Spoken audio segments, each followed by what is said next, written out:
Hey, hey, happy Wednesday. I am Meredith and I am here with our message for the 6th of November, 2024. We'll be using the Oz in Wonderland Tarot for our message today. We have the Sun in Scorpio, the Moon's in Capricorn. Of course, we have our retrogrades happening. Woo. All right, let's see what's on offer to us. We're tuning into the energy atmosphere, and our first card of the day is the Four of Pentacles. Ooh, starting out nice and stable and very wise to how we desire to spend our energy. The Four of Pentacles its nickname is called the Miser. And that's not a negative there. You know, miser evokes the thoughts of being stingy or penny pinching. And I see this card instead as, well, of course, as a 4, it's super stable. In the suit of Pentacles, very grounded. This is all the earth energy, earth signs. So exceptionally stable energy and having the wisdom to know where to invest our precious life force, essence, and soulful presence. Perfect. Let's see what's next. You know, we've been leading up to that kind of message for a while. Of course, we've all seen it being turned to taking action through our intuitive guidance. It certainly does round out our intellect. You know, not just the spiritual, soulful presence, the wisdom of our experience is engaged there. So spending our energy wisely is just the thing. Had a conversation about this with someone yesterday. It's okay to say no. And so many of us are uncomfortable saying no. I am at times as well. I recently had to practice that. And in saying no,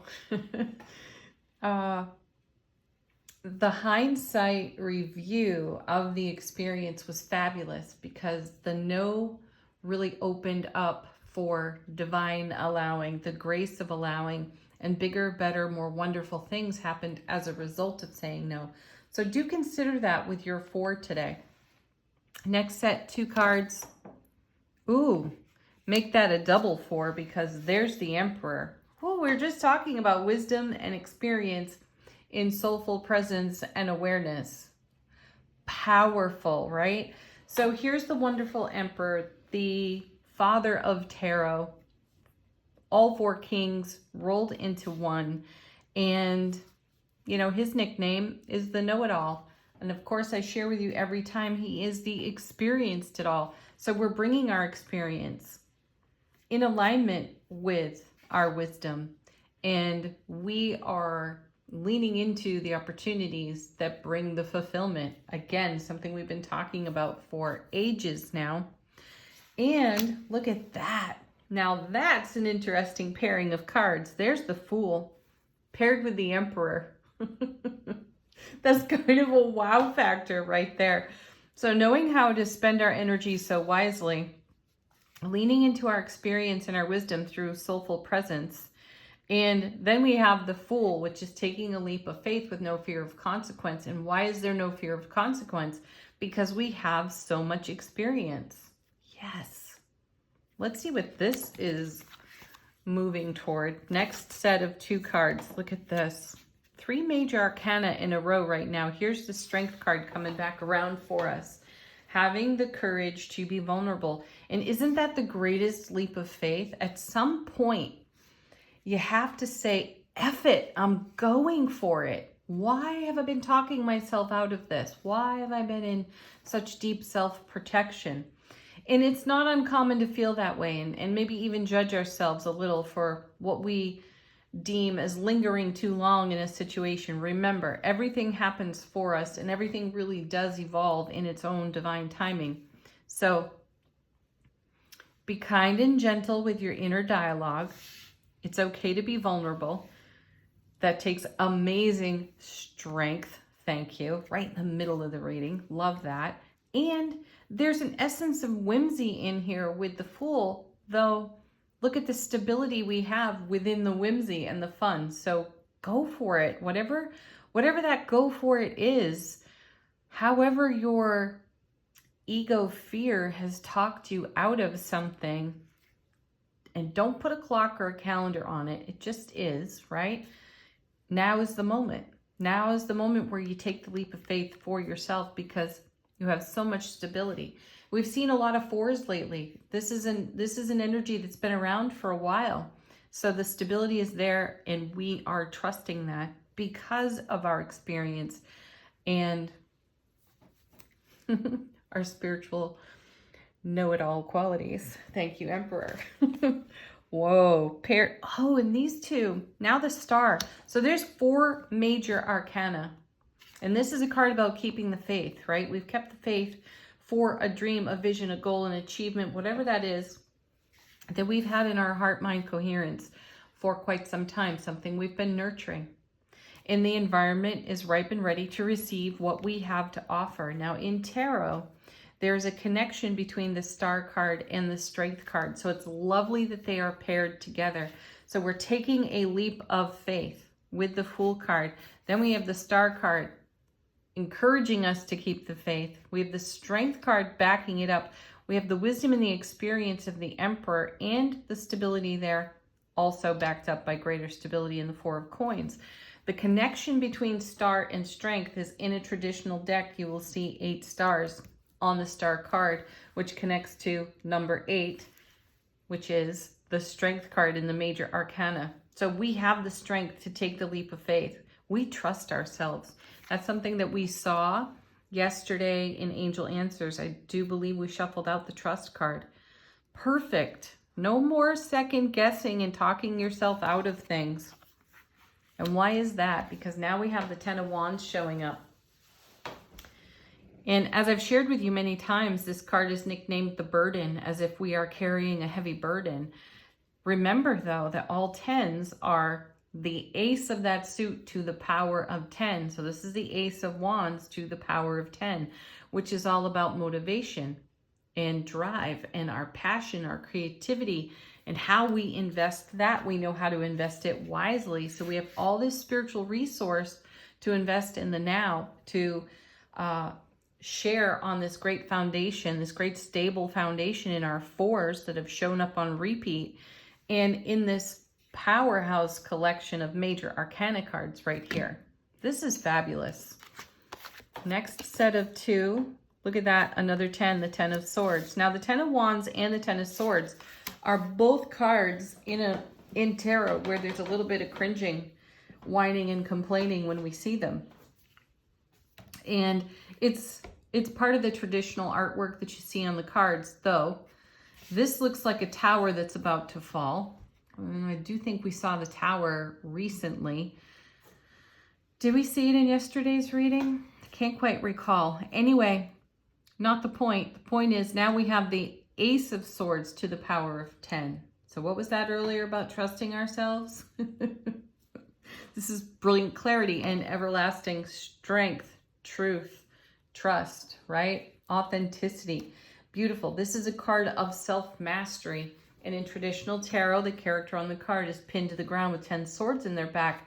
So it looks as if they're just kaput. They're toast at that point. It's not so. It's all about a transformation that's taking place. The master gets up with all that brilliant clarity and everlasting strength, Emperor, and walks on, taking a great leap of faith, Fool, in courageous vulnerability and faith for something greater. Isn't this fantastic? Wow. I think I said this yesterday. I felt like there was a breath of fresh air just blowing through the reading, and I feel the same today. So paired with this 10 is, look at that. What were we just talking about? This is our self-mastery. This is the cultivation, 10 of Wands, 10 of Swords. 10's all about fulfillment into the 9 of Cups. This is what we desire. This is our dream coming true, our vision coming to life on our foundation. These are fantastic cards. And I love that there's still a little bit of peppering of challenge within the cards in the traditional meaning, especially of these 10s. So there's a small challenge to our fulfillment, though there may be a little bit of an edge on that That's being smoothed out because of our faith, because of our strength and our endurance. And you know what? It's also really rooted in how we desire to live happy. We're not going to let any small challenges overcome our choice to live in this beautiful vision that we have created for ourselves. Bottom of the deck, how's the universe helping us out behind the scenes? Look at that. Beautiful. 4 of Wands, more stability, right? So now we have 3 4s on the table. Fantastic. That equals 12. 1 and 2 equal 3. 3 is the number of heaven. And what also were we talking about recently? How we are heaven on earth. So we're bringing our heaven alive on earth through the expression of our soulful presence. Gorgeous. 5 of Cups. You know, this is a card that also, like these 10s that we have on the table, that gets a lot of flack. And really, this is a card about reminiscing. Again, I want you to consider the traditional artwork you see on the 5 of Cups, which is a very solemn character staring at 3 broken cups. Meanwhile, there are 2 cups, 2 full cups behind the character. And what is rarely discussed on this card is how that character is not ignoring the 2 cups. There's something so much better to move on with because they're showing up in the way they desire to be met. Though they're taking a moment and a pause. Let's consider that we saw the Hanged Man quite a bit recently. They're taking a pause for the enlightenment of hindsight. And that's really what is happening here in the 5 of Cups. So we're reflecting on the journey thus far. The good, the bad, the ugly, the fabulous of it all, right? And there's more energy to be invested there. 4 of Pentacles. This is why we spend our energy so wisely. We have a very keen eye for what is going to bring the greatest fulfillment and reward to our ever-expanding ripple effect. Beautiful. So this is a very well-placed 5. Next, we have magic, folks. There's the 2 of Cups. Exactly. Showing up in the way we desire to be met. And this is also, as I mentioned last week, when this card popped out as a first card in one of the readings, this is a card where we can step up to the mirror and look ourselves in the eye and make sure that we are meeting ourselves appropriately. Are we showing up in our fulfillment? Are we talking ourselves out of anything? Less likely in this lineup of cards, though therein lies the challenge, right? The enlightenment of hindsight gives us a key to what still needs some loving attention and perhaps some healing. Oh, looky here, more magic, folks. Here's the Hanged Man, the pause for enlightenment. That's all happening here. So this is what the universe is reminding us about off the bottom of the deck. You're on a wonderful, firm, lovely, happy foundation with loads of happiness incoming and rippling outward into the oncoming because of the way we invest our energy now. And the universe is giving us, you know, a clue and saying, pause, just take a pause, take a breath, be considerate of yourself, be considerate of what you're saying yes to, what you're saying no to, and take action through your enlightenment, which is coming from your intuitive blessings, guidance, your channeling. And then we have perfect. Hello, Scorpio. There's the Death card. Transformation. Endings and beginnings. Yes, we're certainly tying up an old way of being and embracing rebirth, renewal. That's what the Death card is all about. Simultaneous endings and beginnings. There's a great let go and there's a great embrace for the joy, the happiness of the stability that we have created that supports, that is the foundational support of all of our dreams coming to life on our foundation because we continue to keep the faith. Beautiful. So we have the Chariot here and the Empress. We have the whole family. If you take a peek because we have the Emperor counterpart in the Empress, and then their child, the Chariot. We are a rolling stone. There will be no moss growing on us at this point in the journey. Beautiful. Angel answers. Put a question to the deck if you have one. Confirmations to your contemplations. Meditation brings answers, which I feel is a connection and a confirmation to the Hanged Man. Meditation is the pause. It is the deep breath. It is the centering of self in any moment. Next.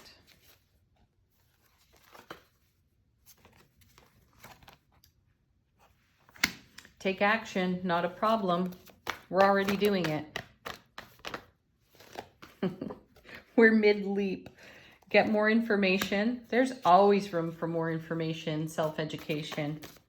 Be curious, ask questions, consider things differently. Look at things from a completely different perspective, Hanged Man.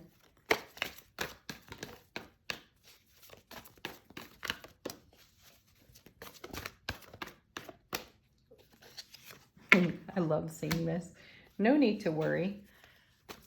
What do you do when you notice you're worrying? You love yourself more. Oh, this one again. This is one of my favorites. The Communicate Clearly card. Ask questions. I just said that moments ago. Consider things differently. Pose new questions. If you don't understand something, ask for clarification. Offer clarification when you're speaking. Final word, angels and ancestors. By the way, folks, you know I have like a bazillion decks of cards. So if there's a deck you'd like to see, put it in the comments. If I have it, I'll use it. Alrighty. We have the Traveler. Excellent. Move in a new direction. That's what we're doing. We've already done that. We've taken the leap of faith. Some of us, as I said, are mid-leap. And we're moving in a new direction because we've settled some old business. And doors of opportunity are opening for us, already opened. There are thresholds we've already crossed. And we are delighting in the energy of the Nine of Cups, in our self-mastery, and in this beautiful wave of fulfillment. So what's on offer to you? And how are you considering that offer? What can you do differently? What would you like to do differently? Great questions. Have the most beautiful Wednesday ever. Peak of the week. Peace, love, joy, happiness. Namaste.